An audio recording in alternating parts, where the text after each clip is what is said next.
So we're playing with shocks. We got the back shocks off of the Grizzly Kodiak 450. These are the back stock shocks. These shocks are the front stock shocks on a Rubicon. So you can see the springs look about the same coil diameter, which means stiffness is probably good. But these shocks are 14 3/4 long stock, and these ones off the Rubicon front are 16 3/8.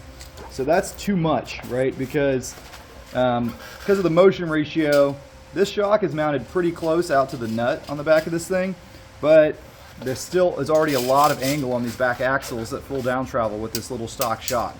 So can't quite put this shock on there, but I can probably put these rear shocks on the front. The front is about a 14-inch shock. This shock, you know, is a let's see, like what did I say, 14 3/4.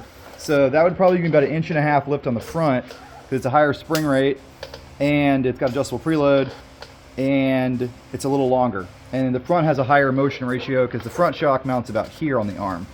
So I can put these rear shocks in the front, I'm pretty sure.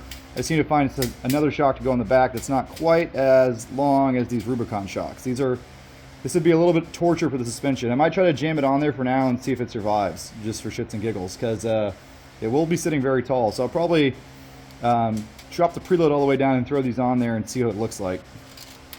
Here's the front shocks compared to the rear shocks. The front is on the left, obviously it's shorter. So you can see if we line up the eyes, the front is about 1 inch shorter and the coils in the rear are a little thicker. This is an aftermarket shock though, so who knows. But I think swapping them with that preload maxed out should give me about 1.5 inches of lift in the front, which is all these little tiny control arms can handle. That's full droop, so we'll put it on there and see what happens, but the axles might not like it. Okay, so the lift is complete. I got 1 3/4 inches of lift in the front and 2 1/4 inches of lift in the rear. It does look a lot higher. And it's independent suspension, so that's pure ground clearance. So in the rear, those are Rubicon 520 front shocks. They're a little too long. The rear is really maxed out.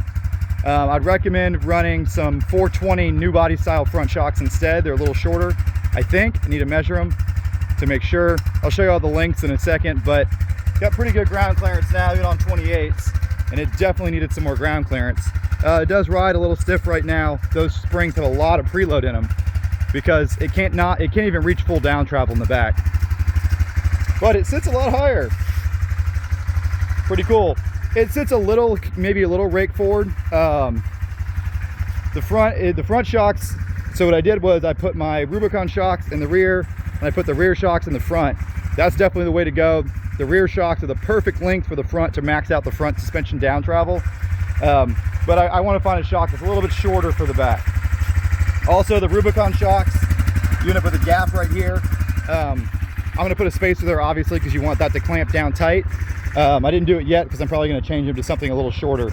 So I'll probably get online and try to order some 420 shocks and see if those are the right length. If anybody has some Rancher 420 shocks laying around, if you go ahead and measure them and post the length in the description below, that'd be very helpful. Measurement from the center eyelet to the center eyelet top and bottom. Thanks, guys.